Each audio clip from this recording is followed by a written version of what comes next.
Look at yourself for a moment, the shape of your hands, the familiar lines of your face, the quiet symmetry of your body that you have known your entire life. Now, imagine stepping backward through time, not by centuries, not even by thousands of years, but by 70,000 years. You are no longer surrounded by buildings, lights, or modern sounds. Instead, you stand in a vast prehistoric landscape, open skies above you, the earth untouched by roads or cities. In front of you stands another human. And what is unsettling is how familiar they look. Their height is similar to yours. Their face follows the same structure. Their skull holds a brain the same size as your own. If you could clean them, cut their hair, dress them in modern clothing, they could walk through any city today without drawing a second glance. This realization alone challenges how we usually think about history.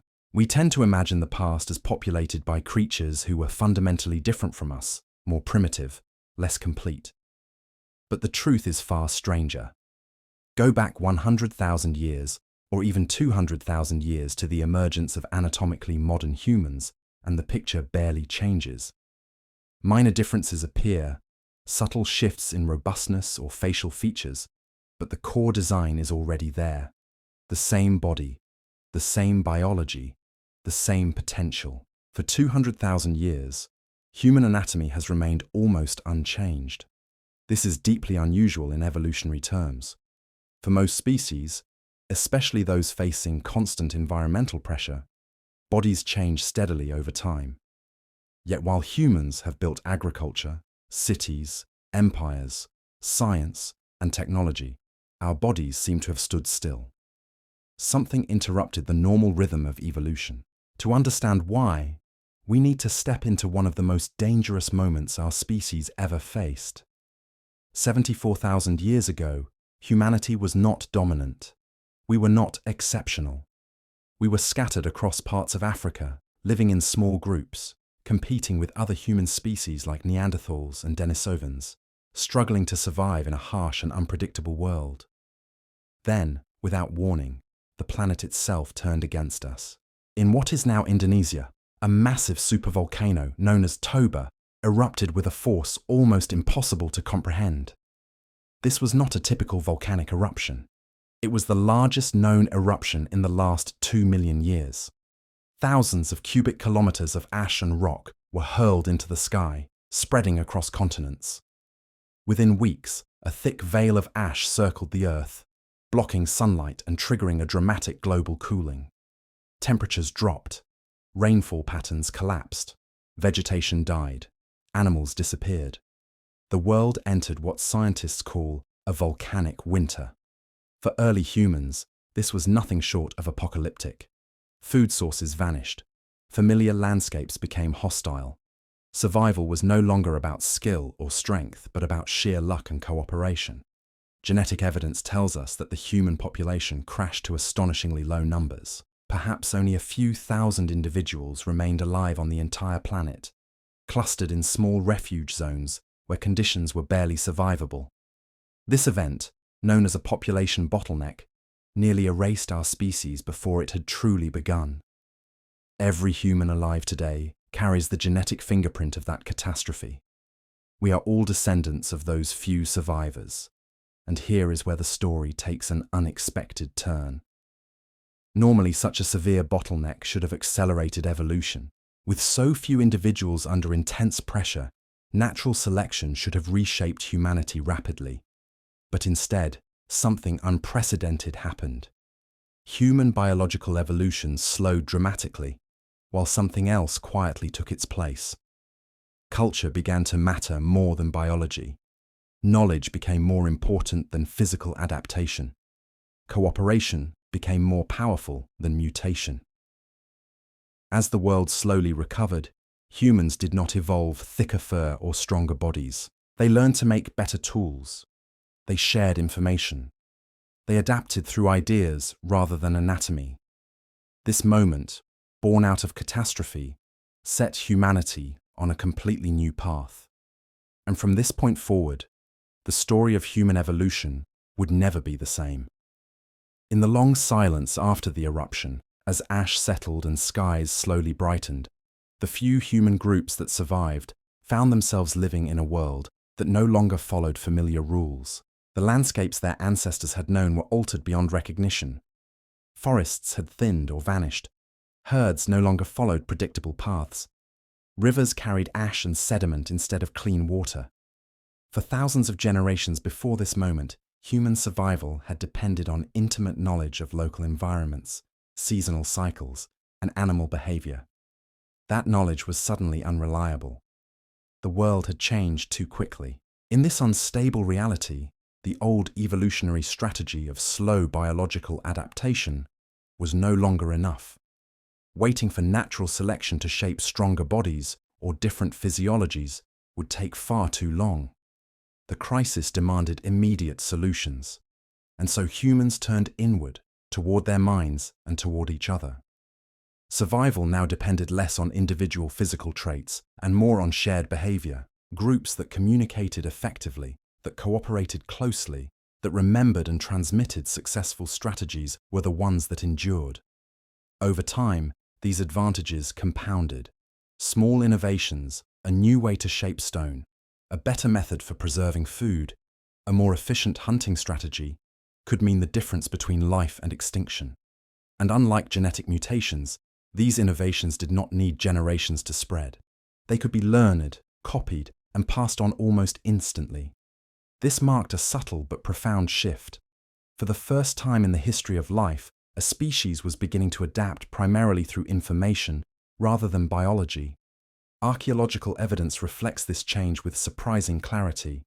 Before this period, stone tools remained largely unchanged for hundreds of thousands of years. A hand axe made 300,000 years ago looks nearly identical to one made 100,000 years later. Progress was slow, almost static. But after the bottleneck, tool technologies begin to diversify rapidly. Blades become thinner and sharper. Tools are designed for specific purposes rather than general use. Materials like bone and antler appear alongside stone. This sudden burst of innovation suggests something new was happening inside the human mind. Not a larger brain, but a more connected one. Humans were no longer just reacting to their environment. They were planning, experimenting, and teaching. Knowledge stopped dying with individuals and began living on through others. Language likely played a crucial role in this transformation. While earlier forms of communication existed long before, something about human language now became more powerful. It allowed abstract ideas to be shared, instructions to be explained, stories to preserve memory across time. With language, humans could warn of dangers that were not immediately visible, describe events that had not yet happened, and imagine possibilities beyond direct experience. This ability fundamentally changed how humans interacted with reality. Instead of being bound to the present moment, they could prepare for the future. Cultural memory began to replace genetic memory as the main storehouse of survival information. At the same time, social bonds grew stronger. In a world where survival was uncertain, isolation was deadly. Groups that shared food, protected the injured, and coordinated their actions fared better than those that did not. Compassion and cooperation were no longer just moral traits. They became survival strategies. Over generations, these behaviors became deeply ingrained in human societies. The result was a species increasingly defined by its collective intelligence rather than individual physical strength. While other animals adapted to environmental stress through slow biological change, humans were building a second layer of adaptation on top of their bodies, an invisible network of shared knowledge, tools, and traditions. This cultural layer allowed humans to occupy environments their biology alone could not support. Cold regions became survivable through clothing and fire. Scarce landscapes became manageable through planning and cooperation. Each solution reduced the pressure for biological evolution to continue in the same way it had before. Slowly, almost without noticing, humanity was stepping away from the old rules of natural selection. Biology was no longer leading the way, culture was. And this quiet transition, unfolding over thousands of years after the catastrophe, laid the foundation for everything that would come next. As generations passed and human populations slowly recovered, the consequences of this shift became clearer. Human bodies remained largely the same, but human behavior did not. Instead of evolving new physical traits to match new environments, humans reshaped their surroundings to fit their needs. Fire became more than a tool. It became a constant companion. It provided warmth in cold climates, protection from predators, and a reliable way to cook food, unlocking calories that raw plants and meat could not provide. Cooking reduced the energy required for digestion, freeing resources for the brain and allowing humans to survive on a wider range of foods without changing their biology. This alone weakened the force of natural selection. Traits that once would have been necessary for survival were now optional, replaced by shared techniques passed from one generation to the next. Clothing followed a similar path. Instead of evolving thicker skin or denser body hair, humans learned to shape animal hides into garments. This innovation allowed them to move into regions that would otherwise be lethal, from icy tundras to high mountain plateaus. The body remained adapted for warm climates, but culture filled the gap. Shelters grew more complex as well. Temporary windbreaks became structured dwellings, and later, semi-permanent homes. These structures regulated temperature, reduced exposure to weather, and provided safe places for children and the elderly. With each layer of protection added, survival became less dependent on individual physical resilience. A human who was weaker, slower, or less suited to the environment could still live and reproduce with the support of the group. This fundamentally altered how evolution worked. In most species, individuals with disadvantages are removed quickly by natural selection. In human groups, those disadvantages could be compensated for by tools, cooperation, and care. Archaeological evidence shows individuals who lived for years with injuries that would have been fatal in earlier eras, healed fractures, missing teeth, signs of long-term disability. These people survived because others supported them. This was compassion, but it was also something more. It was a break in the usual evolutionary filter. Genes that once would have disappeared now remained in the population. Over time, this softened the sharp edges of natural selection. Instead of selecting only the strongest or fastest, human societies allowed a wide range of traits to persist. Intelligence, creativity, memory, and social skill became as important as physical ability, if not more so. Knowledge itself became a form of inheritance. Unlike genes, knowledge could be shared freely, improved upon, and spread far beyond family lines. A clever idea invented by one person could benefit an entire group. A successful hunting technique or survival strategy could move across regions within a few generations. This speed was unprecedented in the natural world. Biological evolution moves slowly, step by step, across thousands of generations. Cultural evolution could leap forward in a single lifetime. As this process accelerated, the pressure for further biological change diminished. Humans no longer needed to wait for their bodies to adapt. They adapted their behavior instead. By this point, humanity had effectively discovered a new way to survive, one that did not rely on physical transformation. Without realizing it, humans were insulating themselves from evolution. The body became stable, while culture became fluid. This quiet balance between biological stasis and cultural innovation would define the next tens of thousands of years of human history. As cultural knowledge continued to accumulate, its influence began to reach beyond tools and shelter and into the very structure of human societies. Groups became more organized, more cooperative, and more interdependent. Survival was no longer an individual effort, but a collective one.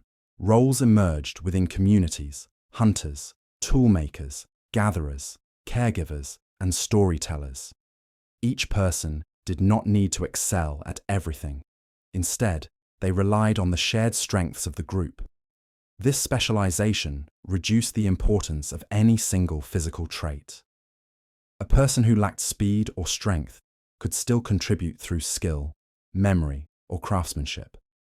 This further softened the pressure of natural selection. Language deepened this transformation. Stories preserved lessons from the past. Instructions allowed complex skills to be taught efficiently. Myths and rituals strengthened social bonds and gave meaning to hardship. Through language, humans could coordinate actions, plan ahead, and imagine futures that did not yet exist.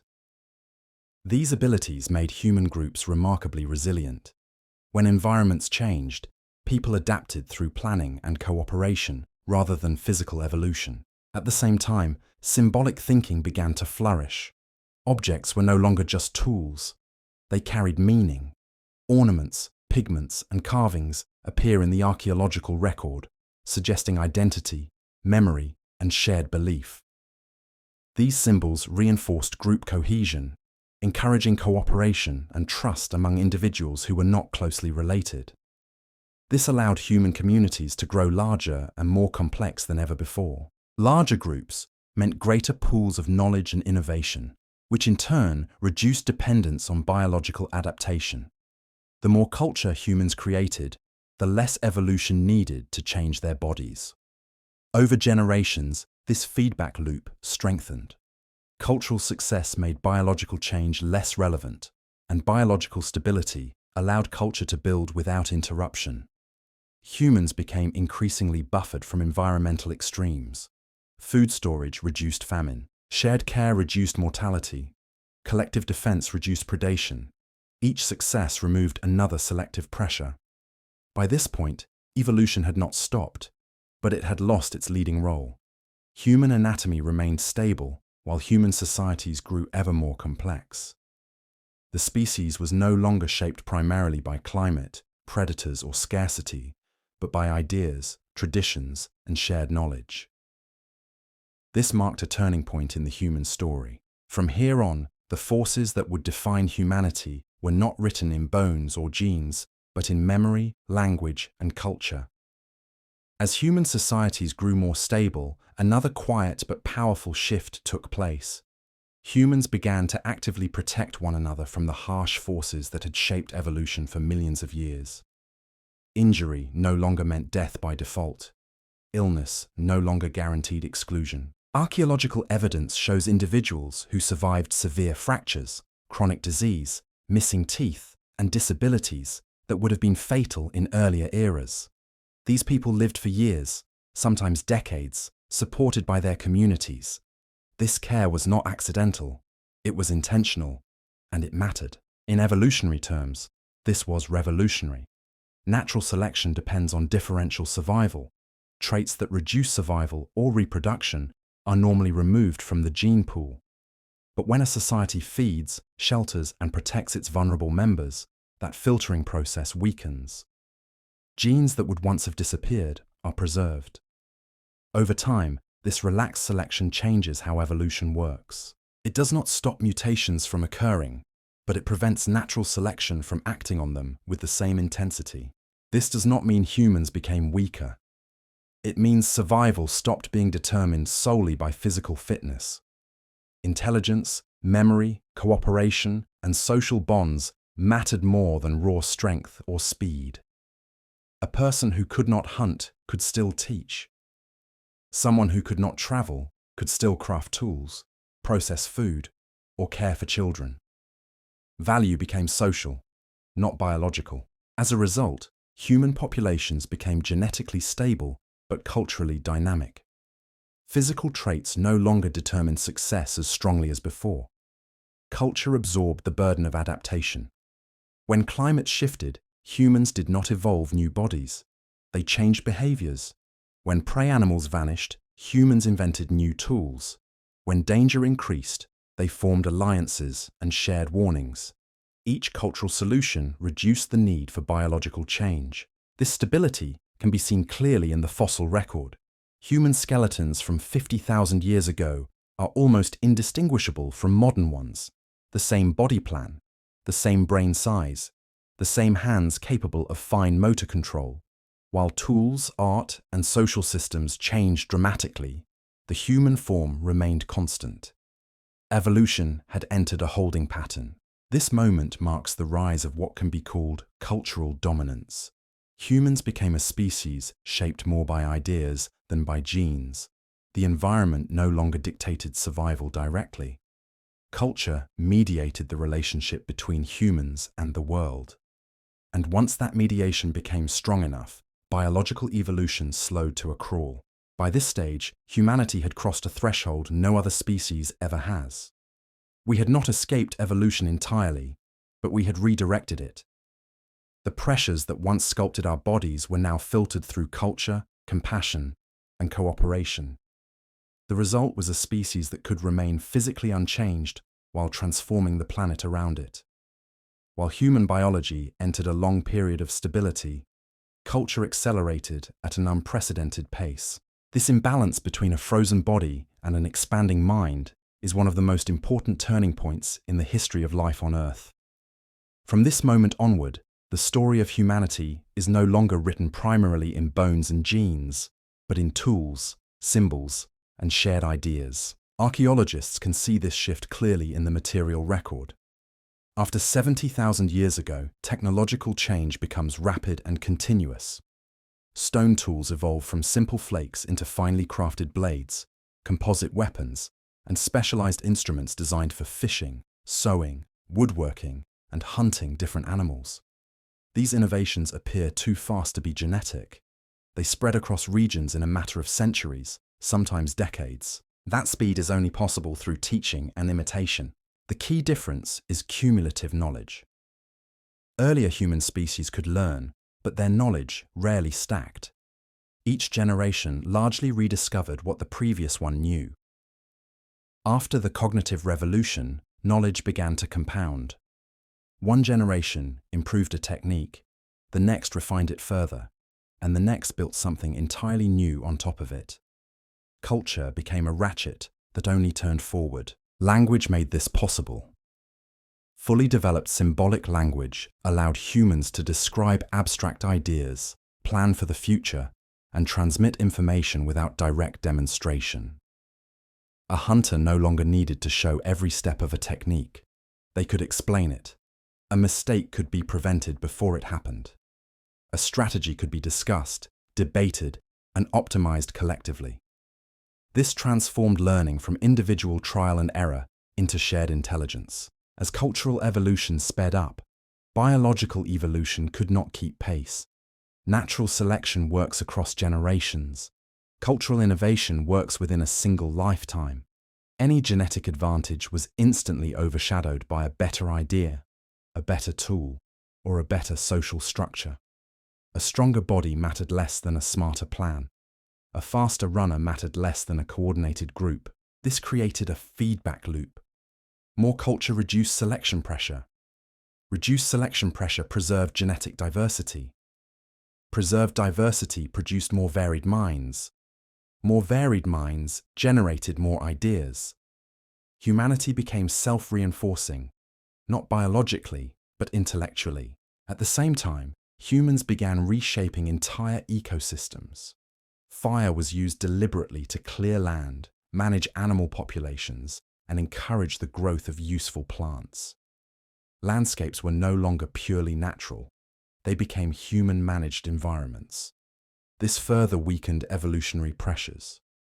Instead of adapting to nature, humans reshaped nature to suit themselves. By the time modern humans spread across Eurasia, this cultural advantage was decisive. Neanderthals and Denisovans were physically powerful and well adapted to their environments, but their rate of cultural change was slower. Modern humans outcompeted them not through strength, but through flexibility. Better tools, wider trade networks, faster innovation, and stronger social bonds tipped the balance. The disappearance of other human species was not the result of one battle or one catastrophe. It was the slow consequence of competing adaptation strategies. Biology versus culture.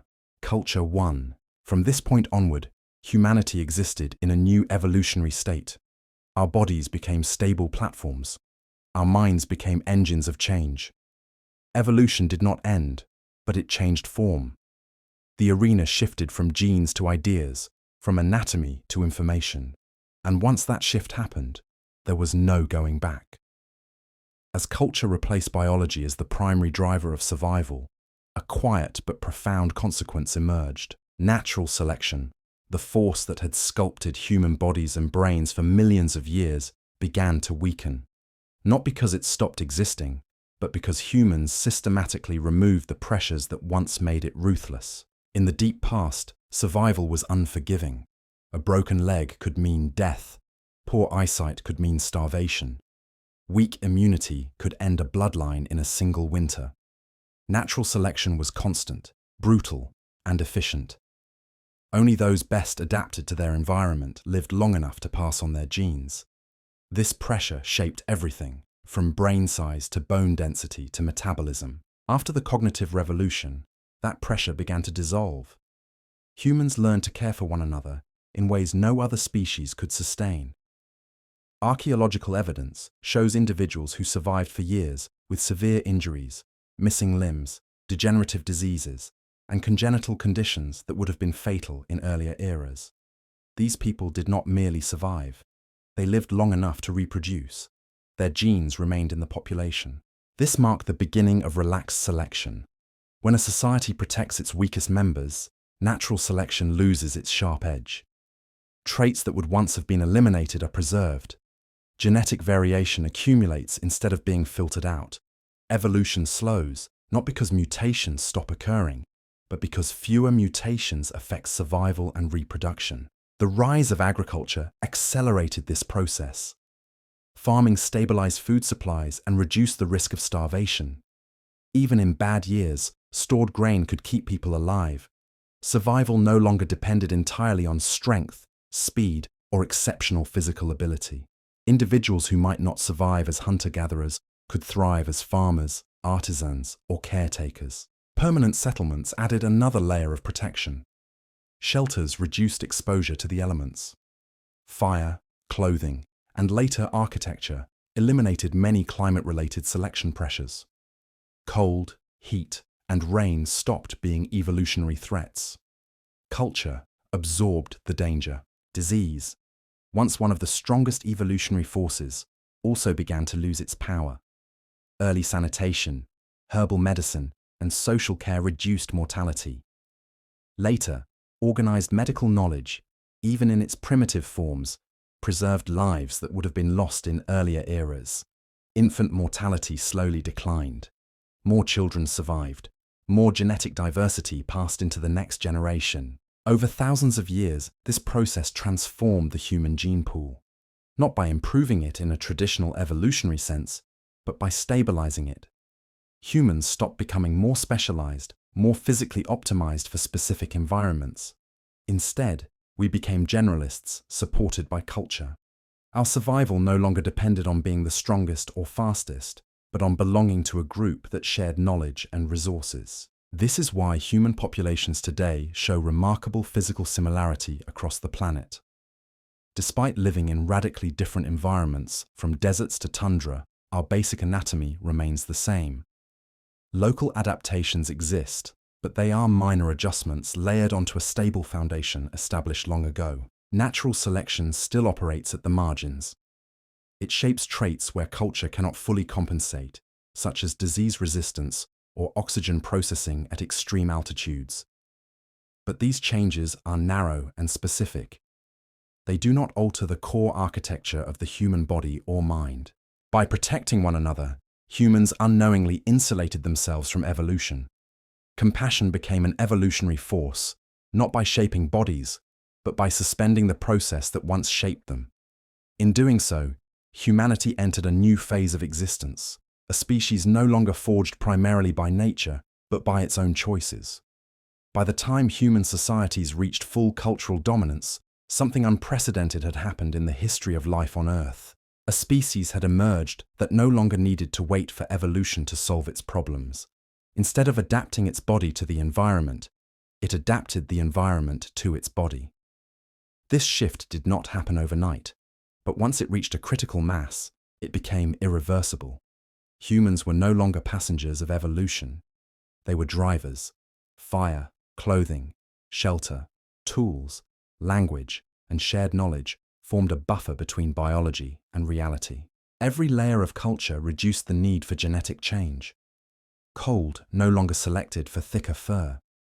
Hunger no longer selected for extreme metabolic efficiency. Predators no longer selected for speed or strength. Disease no longer selected only the most resistant bodies. Culture stepped in faster, smarter, and more flexibly than natural selection ever could. This created a paradox. Humans became the most adaptable species on Earth while simultaneously becoming biologically static. The archaeological record shows relentless innovation. New tools, new art styles, new social systems, new belief structures, new technologies appear again and again. But the fossil record shows stillness. The same skeleton, the same skull, the same hands capable of fine manipulation, the same brain volume within the same narrow range. For tens of thousands of years, the human body barely changes while the human world transforms beyond recognition. This is not stagnation, it is stabilization. Evolution did not fail.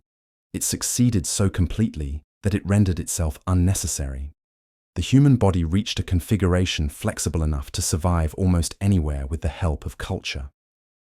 Once that threshold was crossed, further biological specialization became a liability rather than an advantage. A species optimized too narrowly risks extinction when conditions change. Humans avoided that trap by becoming generalists supported by intelligence and cooperation. The result was a body not perfect for any single environment, but good enough for all of them when paired with tools and knowledge. This explains why humans are physically mediocre compared to other animals. We are not the fastest, strongest, toughest, or most resilient. We are slow runners, fragile compared to large mammals, and poorly adapted to extreme environments on our own. But we were never meant to survive alone. Our strength lies in coordination, memory, teaching, and imagination. Those traits allowed us to outsource survival to culture. Spears replaced claws. Clothing replaced fur. Architecture replaced burrows. Medicine replaced immune evolution. Writing replaced genetic memory. Each innovation pushed natural selection further into the background. Over time, evolution shifted from shaping bodies to shaping societies, not through genes, but through norms, traditions, laws, and technologies. Cultural traits now determine success more than biological traits. A person born weak could still thrive. A person born sickly could still reproduce. A person born average could still change the world. This leveling effect further weakened selection. Survival and reproduction became less correlated with genetic fitness and more correlated with social structures. In evolutionary terms, this is extraordinary. It means that humanity entered a phase where chance, culture, and choice matter more than mutation and selection. The genome became a stable platform rather than an active battlefield. This stability allowed civilizations to rise. Writing systems preserved knowledge across centuries. Institutions outlived individuals. Cities accumulated skills that no single human could ever master alone.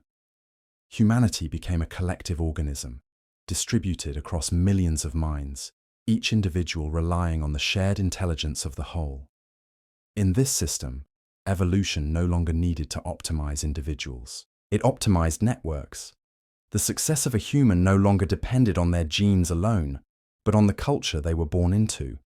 This marks the true end of classical human evolution, not because genes stopped changing, but because genes stopped deciding destiny.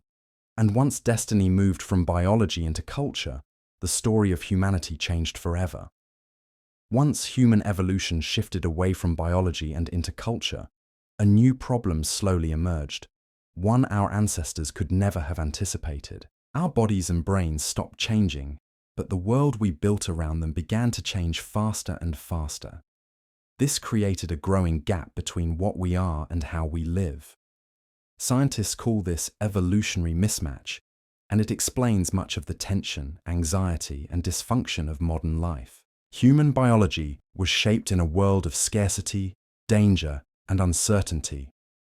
For hundreds of thousands of years, survival depended on finding food, avoiding predators, maintaining social bonds, and reacting quickly to immediate threats. Our nervous systems evolved to prioritize short-term rewards, fast decisions, and constant alertness. These traits kept our ancestors alive. But in the modern world, they often work against us. Take food as an example. For most of human history, calories were rare and unpredictable. Finding honey, fat, or ripe fruit was an extraordinary opportunity. Natural selection rewarded individuals who craved sugar and fat and consumed as much as possible when it was available. Those instincts are still with us. But today, calorie-dense food is everywhere. Our brains still behave as if famine is always just around the corner, driving overeating, obesity, and metabolic disease. The problem is not lack of willpower. It is ancient biology operating in a modern environment. The same mismatch appears in our stress systems. Our ancestors faced immediate physical threats: a predator, a rival group, an injury. Stress responses evolved to handle short bursts of danger followed by resolution: fight, flee, recover. Modern stress is different. It is chronic, abstract, and psychological. Deadlines, financial pressure, social comparison, constant information flow. Our bodies respond to these threats as if they were physical dangers, releasing stress hormones day after day with no release. The result is anxiety, burnout, depression, heart disease, and immune dysfunction. A system designed for survival is overwhelmed by a world it was never designed to handle. Social life reveals the mismatch even more clearly. Humans evolved in small groups, usually no more than 150 individuals. Everyone knew everyone. Reputation mattered. Belonging was essential. Being excluded could mean death. Our brains became exquisitely sensitive to social signals. Approval, rejection, status, and shame became powerful motivators. In the modern world, we are surrounded by strangers, connected digitally to thousands of people we barely know. Our ancient social instincts interpret online criticism, silence, or comparison as existential threats. Loneliness has become a global epidemic, not because people are isolated, but because our bonding systems were not built for this scale. Sleep is another casualty.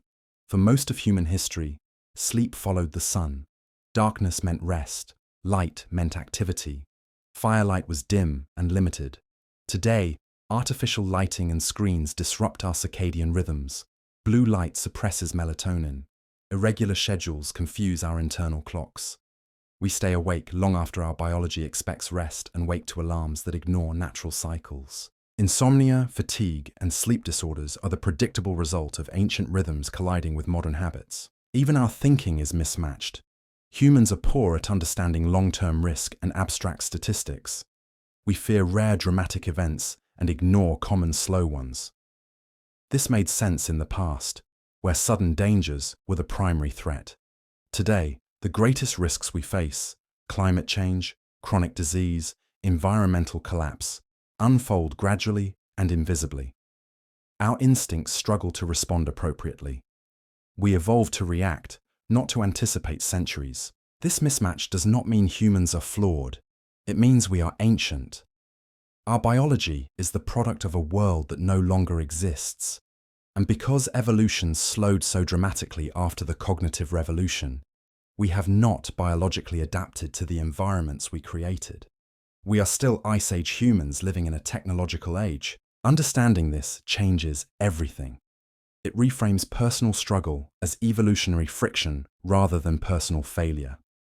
It explains why discipline feels hard, why anxiety is common, why modern life feels overwhelming despite unprecedented comfort. We are not broken, we are simply mismatched. And this brings us to the future. If natural selection no longer shapes us in meaningful ways, what does? The answer is choice, culture, technology, and increasingly intentional design. For the first time in the history of life, a species may take control of its own evolution. Genetic engineering, brain-machine interfaces, artificial intelligence, and biotechnology are opening doors that were once unimaginable. We may soon decide which traits persist and which disappear. Disease resistance, lifespan, cognition, even emotional regulation could become matters of design rather than chance. This possibility is both exhilarating and terrifying. Natural evolution is blind but balanced. It makes mistakes, but it also prevents rapid runaway change. Directed evolution is powerful but dangerous. It reflects values, biases, and inequalities. The question is no longer how humans will evolve, but who decides the direction. We are standing at a second evolutionary threshold, as profound as the one crossed 70,000 years ago. Then, we replaced biology with culture. Now, we may replace chance with intention. Whether this leads to transcendence or catastrophe remains unknown. What is clear is this: human evolution did not end, it transformed. The story moved from genes to ideas, from bodies to systems, from nature to choice. And for the first time, the future of our species is not written in DNA or stone, but in decisions we are only beginning to understand. There is a comforting illusion woven through most history books, the idea that humanity is steadily progressing, that knowledge accumulates, that mistakes are corrected, and that the arc of civilization bends naturally toward improvement. It is a story we like because it reassures us that the present makes sense and the future will take care of itself. But when you step back and look at the full sweep of human history, especially the gaps, collapses, and lost centuries, that illusion begins to dissolve. History does not move in a straight line. It moves in surges and ruptures. Civilizations rise, stabilize, overextend, and fall. Knowledge is gained, forgotten, rediscovered, and sometimes lost forever. The idea of inevitable progress is not supported by evidence. It is a modern belief, born from a brief period of technological acceleration, mistaken for a permanent condition. What the shadows between history reveal is not failure, but fragility. Every complex system humans have ever built depended on delicate balances: trade networks, ecological stability, social trust, political legitimacy, shared narratives. When enough of these break at once, collapse follows quickly. The Bronze Age world did not fall because people became ignorant or weak. It fell because interconnected systems became too brittle to absorb shock. Rome did not forget how to build because intelligence vanished. It forgot because the institutions that preserved and transmitted knowledge disappeared. The same pattern repeats everywhere. In the Americas, cities thrived without writing, relying on memory and oral tradition. When disease wiped out the storytellers, history vanished with them. In the Indus Valley, a civilization left behind bricks, streets, and drains, but no readable voice. In Africa, entire empires were erased, not by absence, but by neglect, dismissal, and deliberate suppression. In the Pacific, navigational genius crossed oceans, then faded when the social structures that maintained it collapsed. These are not exceptions. They are the rule. What survives into history is not what mattered most, but what endured material decay and political disruption. Stone outlasts wood. Writing outlasts memory. Power outlasts humility. And even then, survival is partial. We reconstruct the past from fragments, often mistaking absence for insignificance. Whole worlds lived and died without leaving a trace we can read. This should change how we think about our own time. We are not the culmination of history. We are a moment within it. Our technologies feel permanent, but permanence has always been an illusion. Digital data is more fragile than clay tablets. Electrical infrastructure is more vulnerable than stone roads. Our global systems are faster, richer, and more interconnected than anything before, and therefore more exposed to cascading failure. The lesson of the lost centuries is not despair, it is humility. Civilization is not guaranteed. Knowledge is not self-preserving. Memory requires care. If history teaches anything, it is that forgetting is easier than remembering, and collapse is faster than growth. But there is also hope in this understanding. Unlike our ancestors, we can see the pattern. We know that resilience matters more than scale, that redundancy protects knowledge, that diversity of systems prevents total collapse, that stories matter, not just data. We know that preserving history is not about monuments alone, but about transmission, teaching, and continuity. For the first time, we have the tools to preserve human knowledge on a planetary scale. But tools alone are not enough. What matters is intention, what we choose to save, what we choose to pass on, what we choose to value. A future civilization may judge us not by our power, but by what we thought was worth remembering. And perhaps the greatest irony is this: the more we learn about the gaps in history, the more human the past becomes. Not a march of empires and dates, but a fragile chain of lives, each generation carrying what it could into an uncertain future. We are part of that chain now. Someday, far in the future, archaeologists or intelligences we cannot imagine may look back at our time. They will find fragments, data without context, ruins without stories, and they will ask the same questions we ask today. Who were they? What did they believe? Why did they fail to preserve what mattered? The answer depends on what we do next. History is not finished, the gaps are not closed, and the shadows are not behind us. They are all around us, reminding us that civilization is not something we inherit. It is something we must constantly rebuild, remember, and choose to carry forward.